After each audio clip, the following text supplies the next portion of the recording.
Hi friends, students, कैसे हैं आप लोग? बढ़िया। जय श्री कृष्ण। आज ये हमारा chapter number 18 air and water pollution, class 8 DPS science. इसका वीडियो थर्ड वीडियो है। It is concluding video.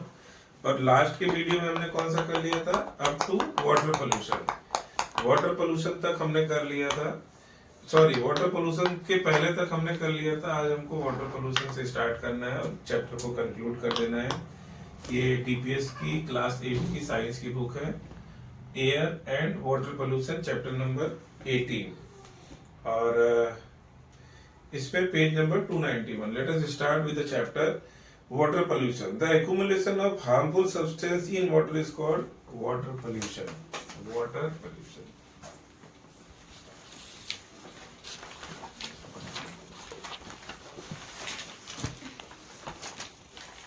क्या है ये? What is this? Accumulation of harmful substances. Accumulation of harmful substance. देखो दोस्तों, मेरे को सब आता है।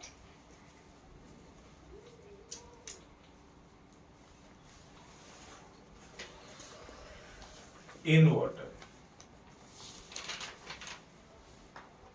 is called water pollution.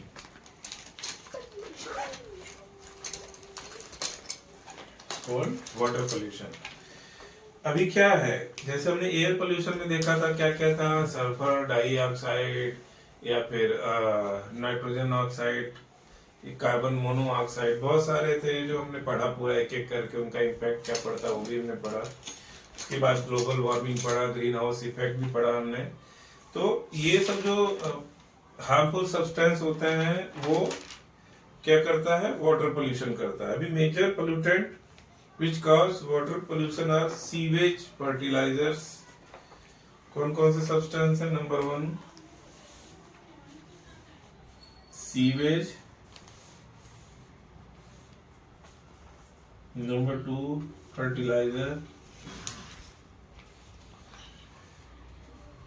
Number 3 pesticide, number 4 industrial waste.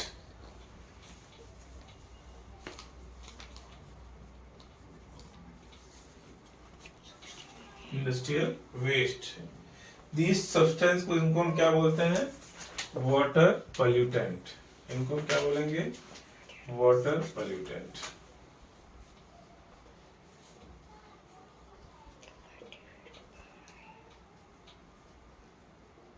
इनको हम क्या बोलेंगे? Water pollutant.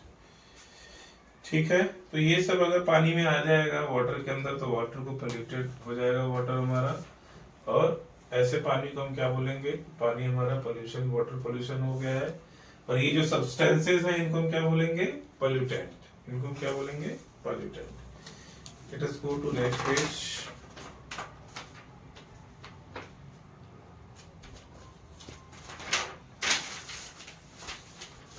Source of water pollution. Water pollution is caused mainly due to human activities. Some of source of water pollutions are. मैं इसको lock कर रहा हूँ।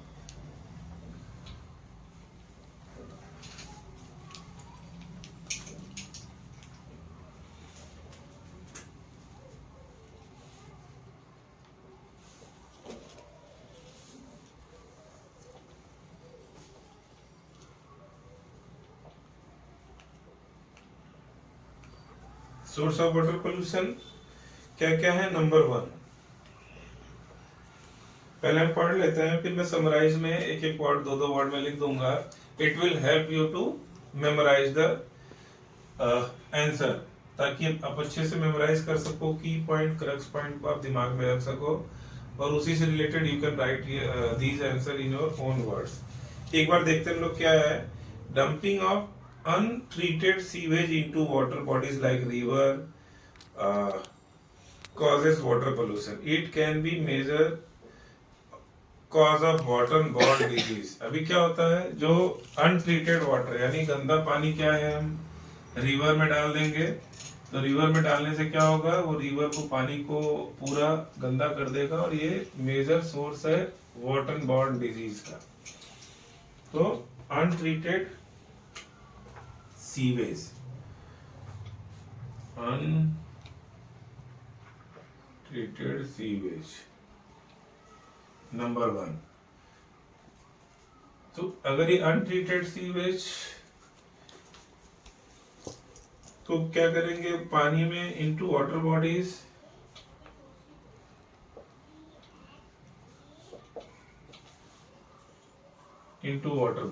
है ना। तो इससे क्या होगा,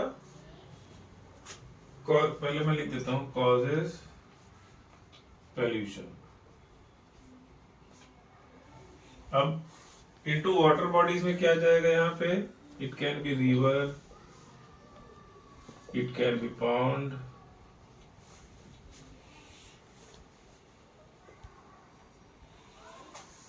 तो ये क्या करता है, वाटर बॉर्न डिजीज को डेवलप करता है। वाटर बॉर्न डिजीज, है ना। जब अनट्रीटेड गंदा पानी होगा और वो समंदर कह रहा हूँ, नदियों से सीप होके ग्राउंड वाटर में भी चला जाता है, और उससे भी हमको बहुत सारा प्रॉब्लम होता है। इवन जो हमारे एनिमल्स है वो गंदा पानी पी लेंगे नदियों का, तो उससे वो बीमार भी पड़ जाती है, even they died as well. So it is major source of water borne disease, जो पानी की वजह से होने वाले डिजीज है, लाइक हैजा या ये सब जो है, ये डायरिया, ये सब क्या है, अगर अनट्रीटेड पानी को हम रिवर में या वाटर सोर्सेस में डालेंगे उसकी वजह से होगा। Let us see next, use of fertiliser and pesticides causes water pollution. Number 2 is use of fertilizer. Use of fertilizer and pesticide. Pesticide और फर्टिलाइजर जो हम खेतों को में यूज करते हैं, तो होता क्या है, जब हम उसकी सिंचाई करते हैं तो पानी के साथ ये तुरंत घुल जाता है और जो वाटर है उसको पोल्यूटेड कर देता है। फिर ये पानी के साथ वाटर बॉडीज में जाके मिल जाते हैं, even it goes to ground water as well, और फिर वाटर पोल्यूशन कॉज करता है। They are rich in chemical that can kill aquatic animal like fish, even enter human food chain by them. Even ये क्या होता है, food chain, human food chain में भी आ जाते हैं due to water pollution.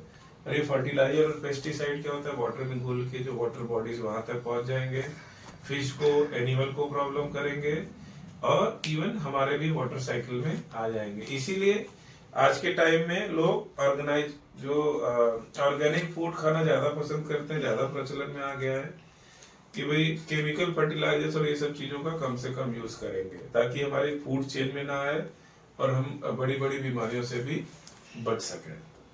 Next one is discharge of untreated industrial waste into river and lake causes water pollution.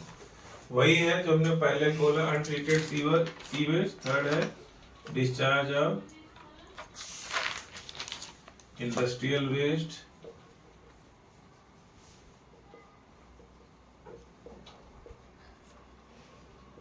into water body।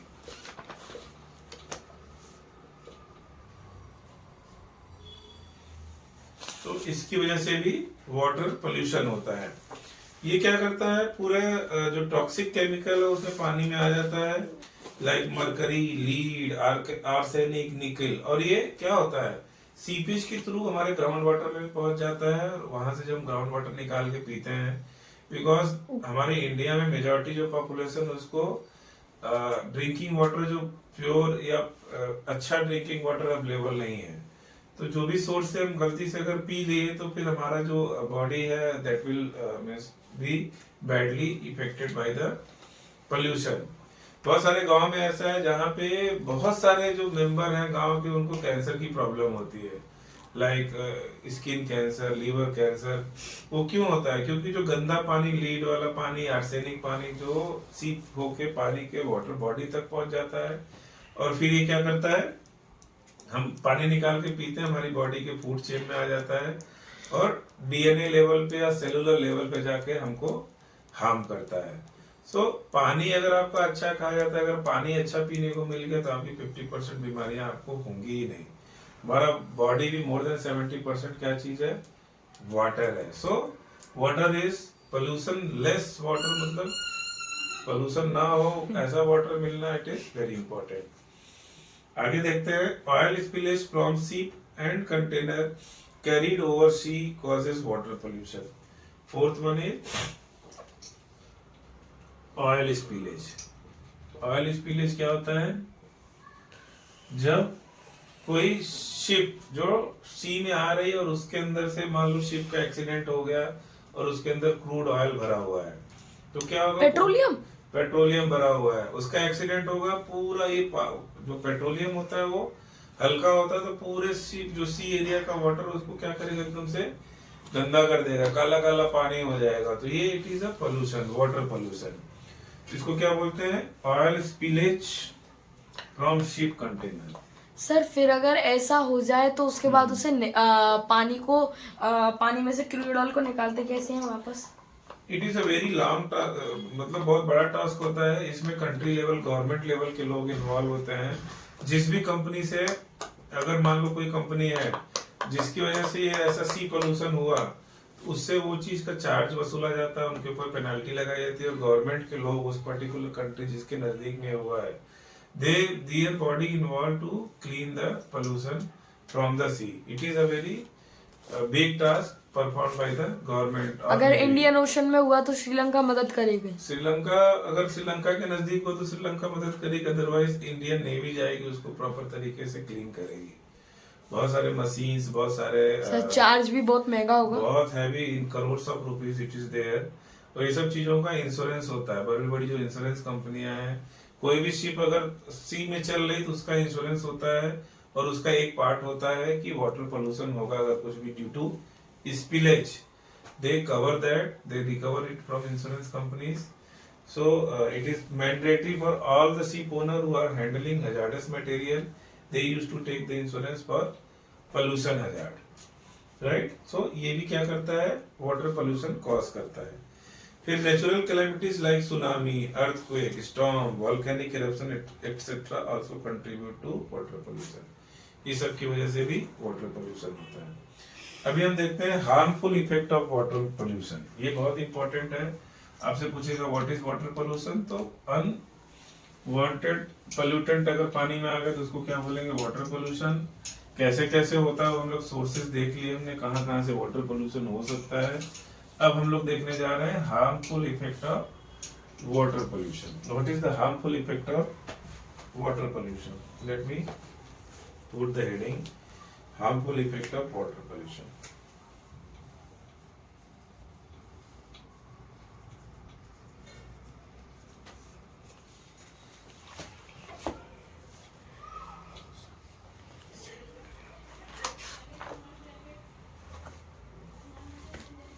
Harmful effect क्या है? Number 1, deteriorating water quality is damaging the environment and health condition of plant, animal and human being।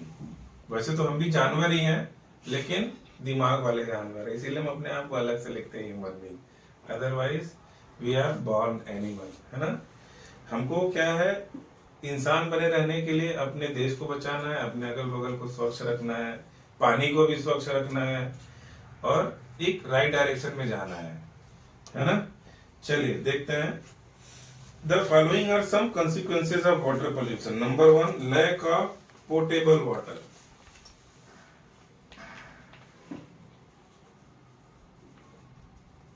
Portable water ये क्या होता है? देखते हैं। Drinking of polluted water can cause disease like cholera, typhoid, diarrhea and jaundice. The WHO estimated that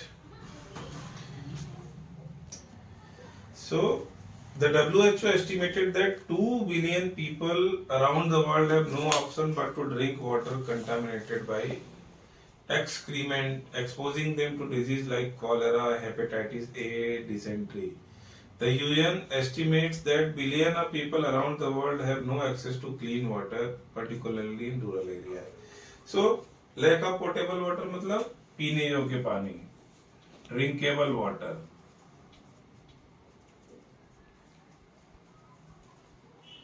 इसमें ज्यादा कुछ, ये हमारे नॉलेज के लिए है, ज्यादा कुछ याद करने की जरूरत नहीं है, it is common sense.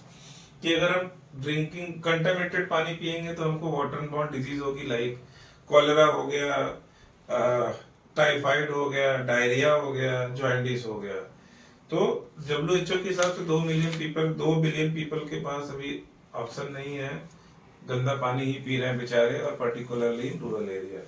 Next one is destruction of biodiversity. Second one is destruction of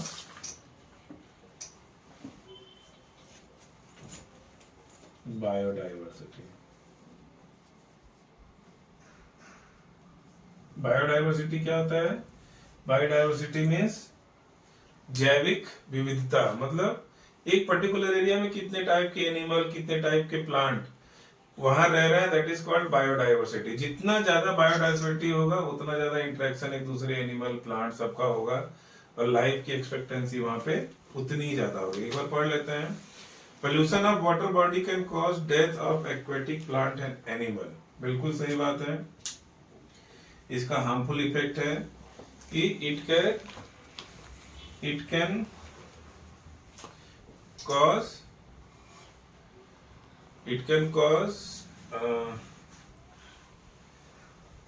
death of aquatic plant and animal. Pollution of water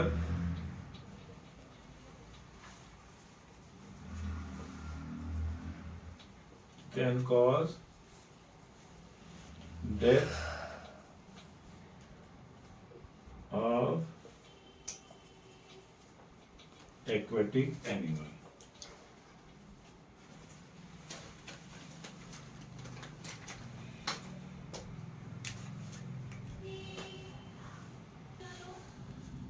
फिर क्या होगा? जो पोल्यूशन है that can cause death to aquatic animal. Aquatic animal अगर मर जाएंगे तो biodiversity will be decrease.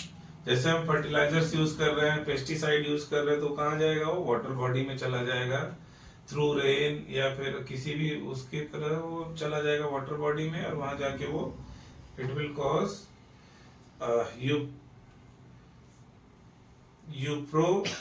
Eutrophication of lake. देखिए, fertilization in water body can also lead to eutrophication of lake, which refers to excessive growth of unwanted microorganisms such as algae and plant in lake, which in turn lead to a depletion of oxygen level for fish living under water. हमने एक word देखा, क्या नाम है उसका? Eutrophication. मैं लिख देता हूँ EUTROFICATION।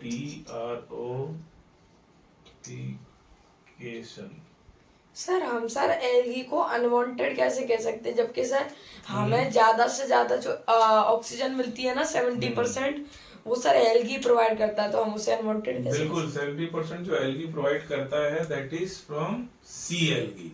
जो समंदर में एलगी होता है वो वहां से। लेकिन जो फ्रेश वाटर है, फ्रेश वाटर किसके लिए? हमारे लिए। हमारा अगर हम जब कंजम्पशन करते हैं, हमारे एनिमल्स, इवन फिश या फिर एक्वेटिक एनिमल जो पानी के अंदर रहते हैं, उनको ऑक्सीजन कहाँ से मिलता है? जो पानी में घुला हुआ ऑक्सीजन होता है। लेकिन जब अनवांटेड जो माइक्रो ऑर्गेनिजम्स वो डेवलप हो जाएंगे तो पानी का ऑक्सीजन वो लोग कम कर देंगे, तो पानी में रहने वाले जो जीव हैं वो क्या हो जाएंगे? खलास हो जाएंगे, and it will cause destruction of biodiversity. मतलब सर एलगी सी का जो ऑक्सीजन है वो लेके बाहर एटमॉस्फेयर में देता है? एलगी जो ज्यादा से ज्यादा ऑक्सीजन देता है वो समंदर में वो एलगी पाए जाते हैं, मेजर एरिया को कवर करते हैं, वो मतलब सॉल्ट वाटर में सरवाइव कर सकते हैं, फोटोसिंथेसिस करके हमको वहां से ऑक्सीजन देते हैं। लेकिन तालाब में और इस सब में क्या होता है? ये ऑक्सीजन लेवल को कम कर देंगे, और वहां पे जो पाए जाने वाले एनिमल हैं, एक्वेटिक एनिमल्स हैं, फिशेज हैं, उन सबको डिस्ट्रक्शन करेंगे। समंदर क्या है? समंदर बहुत बड़ा है, उसके अंदर एल्गी अगर कोई माइक्रो ऑर्गेनिज्म भी है तो उसका ऑक्सीजन डिप्लीट नहीं कर सकता। बट छोटे छोटे जो वाटर बॉडीज हैं वहां पे पानी की जो क्वांटिटी है वो कम होती है, that can deplete the oxygen level of that pond और लेक, और उसकी वजह से वहां का जो बायोडाइवर्सिटी है that can be lead to destruction. Clear है? नेक्स्ट इज, अब इसमें हम लिख देते हैं यूट्रोफिकेशन मींस अनवांटेड नहीं, refers to excessive growth of unwanted micro organism. Excessive growth of unwanted micro organism, excessive growth of unwanted micro organism, इसको क्या बोलेंगे? यूट्रोफिकेशन। आपको ये डिफिनीशन याद रखनी है। It can be asked in your exam. For example algae and plants in lake, for example algae and plant in lake, ये मैंने लिख दिया है, आप लोग लिख लीजिए। It is important. Eutrophication means excessive growth of unwanted micro organism in lake, जैसे एल्गी हो गया, प्लांट हो गया, इन लेक वो डेवलप हो जाएंगे, ऑक्सीजन निकाल लेंगे उसका लेक का, और जो बेचारे एक्वेटिक एनिमल है उनका biodiversity will be under danger. Next one is contamination of the food chain. अगला है contamination of food chain.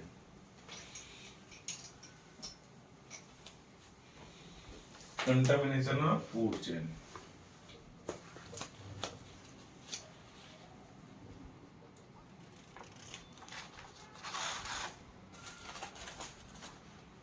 Food chain हम सबको पता है कि हमारा बायोडाइवर्सिटी, जो हमारा इकोसिस्टम है वो फूड चेन के ऊपर डिपेंड होता है। प्राइमरी प्रोड्यूसर यानी प्लांट हो गया, प्लांट के ऊपर हर्बीवोर है जो शाकाहारी हैं वो खा के जिंदा रहते हैं, और जब शाकाहारी हैं तो मांसाहारी उनको खा के जिंदा रहेंगे। तो एक फूड चेन डेवलप होती है, सब एक दूसरे के ऊपर डिपेंडेंट होते हैं। लेकिन अगर फूड चेन कंटामिनेटेड हो जाएगा तो नीचे से जो ऊपर, जैसे किसी कोई मान लो प्लांट के अंदर केमिकल या फर्टिलाइजर आ गया, अब वो क्या करेगा?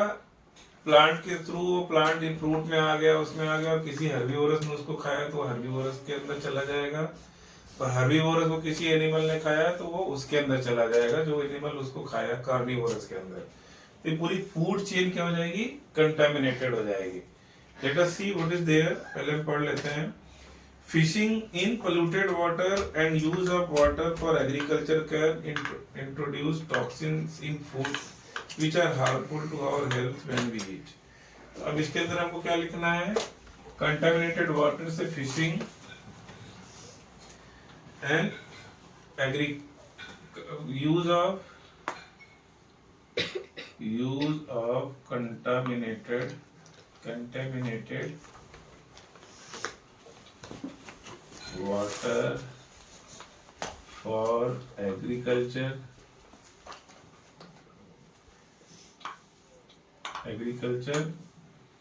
and fishing from contaminated water. अब इससे क्या होगा? जो हमारा फूड चेन है वो कंटामिनेटेड हो जाएगा और it will create health destruction. Next is infant mortality. According to UN, water borne disease like lack of hygiene cause to death of about 1000 children a day world wide. Contaminated water पी के लगभग 1000 बच्चे रोज मरते हैं वर्ल्ड में। 1000 बच्चे रोज मरते हैं due to contaminated water use. तो इन्फेंट मॉर्टेलिटी, ठीक है, ये भी एक बहुत बड़ा हार्मफुल इफेक्ट है पोल्यूटेड वाटर का। आगे इन्होंने दिया हुआ है case study pollution of river Ganga. मैं इसको रीड करता हूँ और आप लोग को थोड़ा सा ब्रीफ कर देता हूँ। River Ganga is the largest Indian river and is lifeline of millions of Indians who live along the coast and depend on it for their livelihood. तो ये लाइफलाइन है for those people जो गंगा नदी के किनारे रह रहे हैं, और मिलियन ऑफ ईयर से ये लाइफलाइन बना हुआ है ना। Ganga also has huge cultural significance for people of India. इसका जो कल्चरल सिग्निफिकेंस भी बहुत ज्यादा है। In Indian, sea is regarded as a goddess river. हम लोग इसको goddess river बोलते हैं। तो इंडिया में गंगा को गॉडेस के रूप में जानते हैं। It could therefore be said that Ganga is the most important river of India. बिल्कुल सही बात है। Ganga flows through many industrial cities and towns. In recent past, due to rapid development along its bank, river Ganga has become highly polluted. जो bank के किनारे किनारे river के जो किनारा है उसके किनारे किनारे इतना डेवलपमेंट हुआ, इतना पॉपुलेशन है, इसकी वजह से क्या हुआ, रिवर गंगा बहुत पोल्यूटेड हो गई. Large quantity of garbage, untreated sewage, industrial waste, human excrement, animal carcasses and half burned and unburned human corpses and many other harmful things are being dumped into the river on daily basis. बिल्कुल सही बात है. जो घर के garbages हैं या फिर कोई जानवर मर गया तो उसको उठा के उसी में फेंक दिया. इवन बहुत सारी जगह गंगा नदी के किनारे जो है श्मशान भी बना हुआ है, वहां पे लोगों को जलाते हैं, तो आधी बॉडी है उसको उठा के गंगा में फेंक दिया. तो गंगा को बहुत ज्यादा पोल्यूटेड कर रखा है, अभी हो रखी है. ठीक है, आगे बढ़ते हैं. Recently study by the world wide fund WWF, world wide fund WWF, मैं मिटा रहा हूं इसको.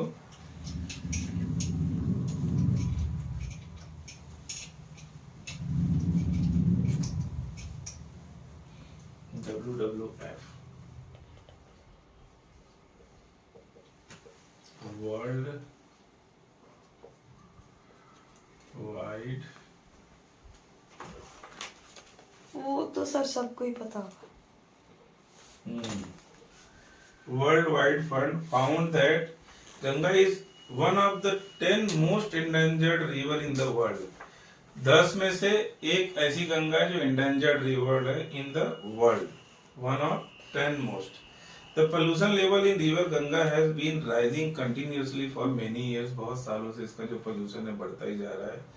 Some part of river Ganga are so polluted that no aquatic life can survive in these stretches. कुछ पार्ट तो ऐसा है जहाँ पे लाइफ पॉसिबल ही नहीं, इतना पोल्यूटेड कर रखा है इसको. The river is said to be dead at such places. ऐसी जगह पे रिवर को क्या मानते हैं कि it is dead. An ambitious plan to save river called Ganga action plan was launched in 1985. Ganga action plan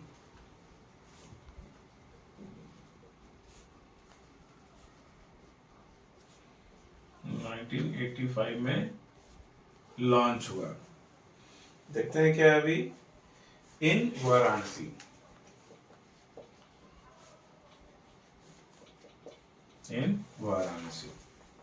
देखते हैं क्या हुआ. वाराणसी MP है. It aimed at reducing the pollution level in the river. इसका एम क्या था कि पोल्यूशन लेवल जो है गंगा का, वो एम क्या था इसका, to reduce pollution of Ganga river. आगे देखते हैं. However, increasing population and industrialization have already damaged this mighty river beyond repair. लेकिन जो इंडस्ट्रियलाइजेशन है और पॉपुलेशन ने इसको रिपेयर से बियॉन्ड इसको पूरा डैमेज कर रखा है. Now, Government of India has launched another initiative known as National Mission for Clean Ganga. National Mission for Clean Ganga, NMCG, national mission for clean Ganga. ये इंपॉर्टेंट हो जाता है क्योंकि बहुत रिसेंट लॉन्च हुआ है. For clean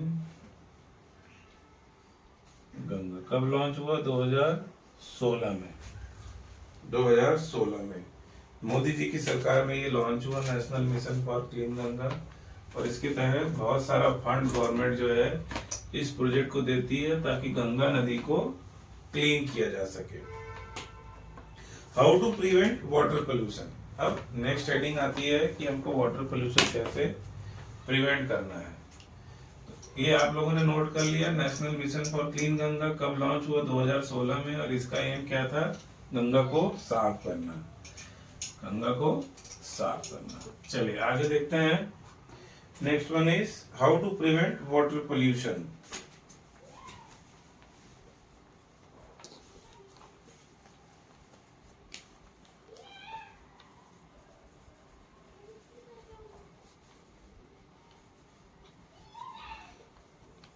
How to prevent water pollution?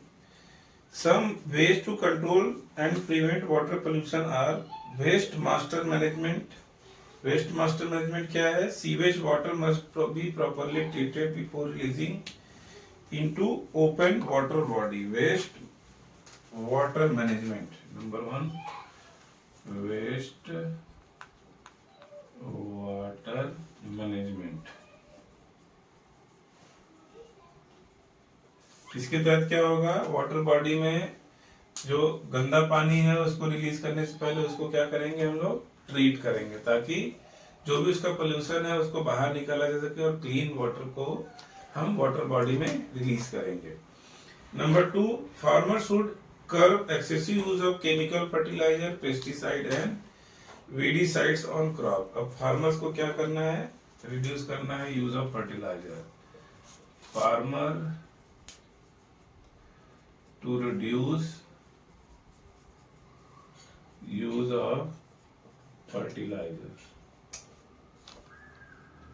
and pesticide. ठीक है. Number 3, use of manure should be promoted instead of chemical. बिल्कुल. तो ये मैन्योर या कंपोस्ट जो बोलते हैं, manure MANUAR, manure oblique compost, ये हमको यूज करना है, ताकि मैन्योर या कंपोस्ट मतलब क्या है? ऑर्गेनिक फर्टिलाइजर, जो केमिकल नहीं होता है, हमकी ऑर्गेनिक जो घर पे जैसे वर्मी कंपोस्ट है या फिर MANURES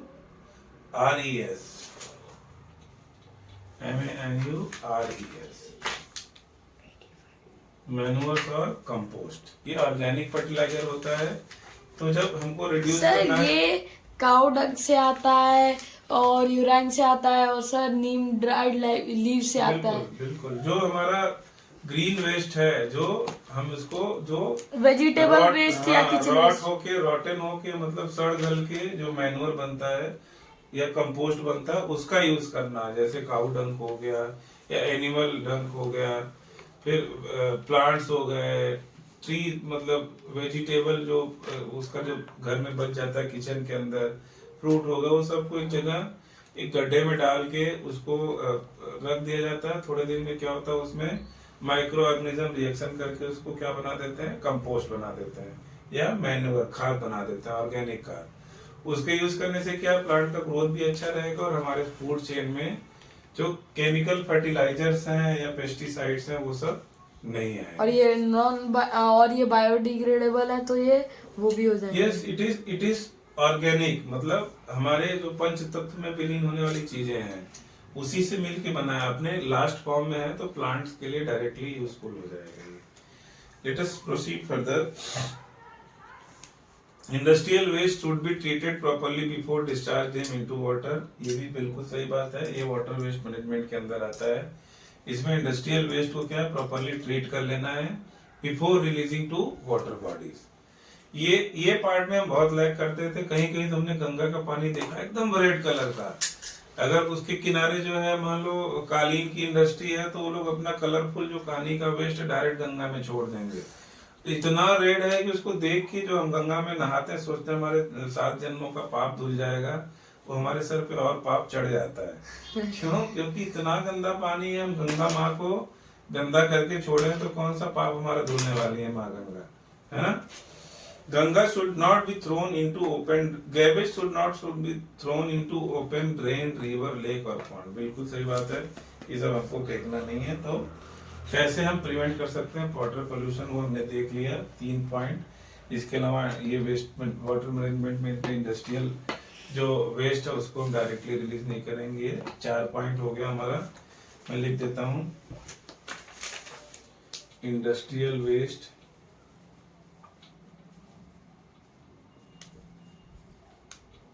should be treated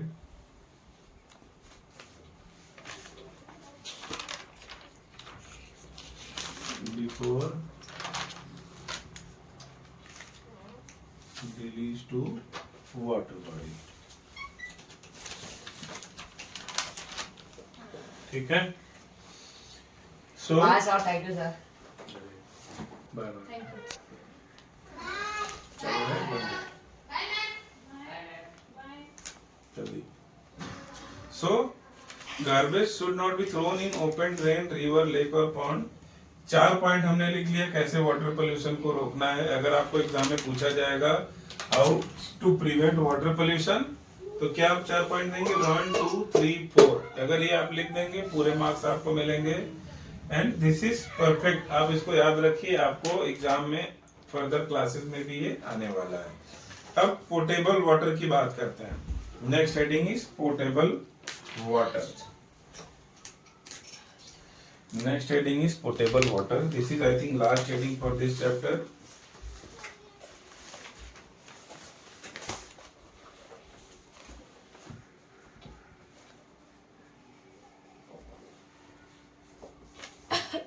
portable water मतलब पीने के लायक पानी, है ना?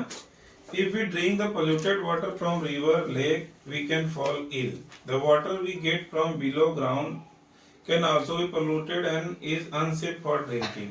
Even ground level का जो पानी निकाल के पीते हैं, हैंड पंप हो गया, कुआं हो गया, वो भी अनसेफ है।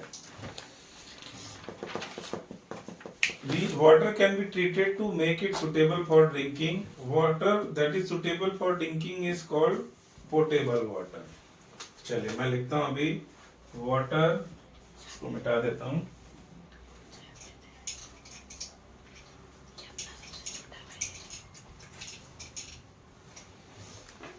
Water that is suitable for drinking is called portable water. अब वो पानी जो पानी पीने योग्य है उसको हम क्या बोलेंगे? Portable water. Portable water also known as drinking water. सीधी सी बात है, अगर हम ड्रिंक कर सकते हैं उसको तो ड्रिंकिंग वाटर भी बोलेंगे उसको। Is treated to a level that meet safety standard of per consumption. जो सेफ्टी स्टैंडर्ड है, जो हमारे वर्ल्ड लेवल ऑर्गेनाइजेशन के बहुत सारे जो साइंटिफिक ऑर्गेनाइजेशंस हैं जिन्होंने जो लेवल दिया भाई इस लेवल तक अगर पानी है that is safe for consumption, तो वो लेवल आपको मिलना चाहिए। We should remember that non portable water does not always look dirty और हैव फाउल स्मेल। हमको ये ध्यान रखना है कि ऐसा नहीं कि जो नॉन पोर्टेबल वाटर है, जो नहीं पीने योग्य, वो देखने में हमेशा गंदा ही लगेगा या फिर वो क्लीन नहीं लगेगा। वो ऐसा हो सकता है कि देखने में आपको क्लीन लग रहा हो लेकिन एक्चुअली वो इन्फेक्टेड है, लाइक आर्सेनिक है या पेस्टिसाइड है, फर्टिलाइजर्स हैं, तो हमको क्या करेगा? बीमार नहीं, बहुत बीमार कर देगा, है ना? तो sometimes tap water which looks clean and has no foul smell may still be unsuitable for drinking. It may still contain disease causing microorganism in it. इसके अंदर माइक्रोऑर्गेनिज्म ऐसे हो सकते हैं जो डिजीज कॉज कर सकते हैं। Tap water is therefore purified at home by using special type of filter to make it potable. इसीलिए हम लोग टैप वाटर में घर में आरओ लगा रहता है ताकि पानी को क्लीन कर सकें। Using filters, water is treated for microorganism, bacteria, toxic chemical, virus and fecal matter. जो भी चीजें जो बीमारी पैदा करती हैं उस सबको हम फिल्टर कर देते हैं, फिल्टर लगा के। एग्जाम्पल है RO. Drinking raw untreated water can cause gastrointestinal problems such as diarrhea, vomiting or fever. अगर हम लोग गंदा पानी पी लेंगे तो क्या हो सकता है? हमको डायरिया, वोमिटिंग या फीवर हो सकता है। Various method that can be used to make water potable. क्या क्या मेथड आपसे अगर पूछेगा what are the various method that can be that is used for making a water potable? Number 1, boiling. Boiling the water for 15 to 20 minutes kill all germs. अगर 15 से 20 minute तक हम पानी को बॉयल कर लें तो क्या हो जाएगा? वाटर पोर्टेबल हो जाएगा, है ना? वेरियस मेथड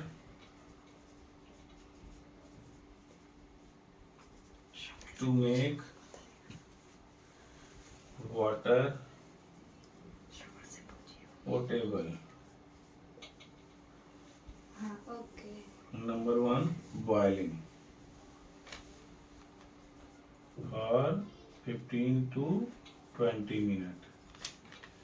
नंबर 1 है बॉइलिंग फॉर 15 to 20 मिनट। अगर हम पानी को बॉयल कर देंगे तो ये पोर्टेबल हो जाएगा, मतलब जो माइक्रो ऑर्गेनिजम्स है इसके अंदर वो मर जाएंगे और अब वो पानी हम पी सकते हैं। अगर आपको डिटेल में लिखना तो इसके आगे आप लिखेंगे boiling water for 15 to 20 minute so that all micro organisms और disease causing agents get killed and water becomes safe for drinking. Number 2 है filtering.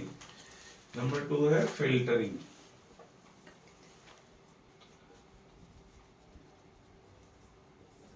Number 2 is filtering. Several kind of filters available in the market. बिल्कुल RO, UV rays वाले जो ROs आते हैं, use several method to make water portable. Candle type water filter use. Pro clean candles having tiny pores in order to purify water. Whereas much advanced electric water filters use ultraviolet light and reverse osmosis. Reverse osmosis मतलब RO. तो ultraviolet rays light है जो virus को किल कर देता है, फिर RO है वो भी जर्म्स को किल कर देता है और सॉलिड इम्प्योरिटीज को हटा देता है। Third one is chlorination. Third one is chlorination. Chlorination में क्या होता है? Chlorine can be added to water in form of chlorine tablets or bleaching powder to kill germs present in water. We should however take care to add right amount of chlorine, क्योंकि कितना पता लगा ज्यादा कर देते हैं तो क्या होता है आंखों में पानी से क्लोरीन पानी से जलन, उसका स्मेल इतना ज्यादा होता है कि it can cause further problem to our stomach. सोचा कि सर पानी अच्छा कर लें बचने के लिए, लेकिन उसके चक्कर में कुछ और ही हो गया, उलट गए। So ये चैप्टर का जो हमने मेन क्रक्स था वो खत्म कर लिया है। आगे जो पॉइंट्स टू रिमेम्बर वो सारे आपको लिख लेने हैं अपनी कॉपी में, प्लस हमने जो शॉर्ट नोट दिए वो। फिर आपका ये चैप्टर कंप्लीट है। 2 मिनट में मैं आपका क्वेश्चन जो ऑब्जेक्टिव वो करवा देता हूँ। Number 1, which of the following is cause of air pollution? So which of following is cause of air pollution? That is water vapour, क्योंकि ऑक्सीजन कार्बन डाइऑक्साइड नाइट्रोजन इसमें पाया जाता है, तो इट कैन कंफ्यूज यू। अगला है which of the following is a cause of water pollution? तो इसमें क्या क्या दिया है? सीवेज है, फर्टिलाइजर, पेस्टिसाइड और इंडस्ट्रियल वेस्ट, सारे ही आ जाएंगे, all of these. Which of the following is not a green house gas?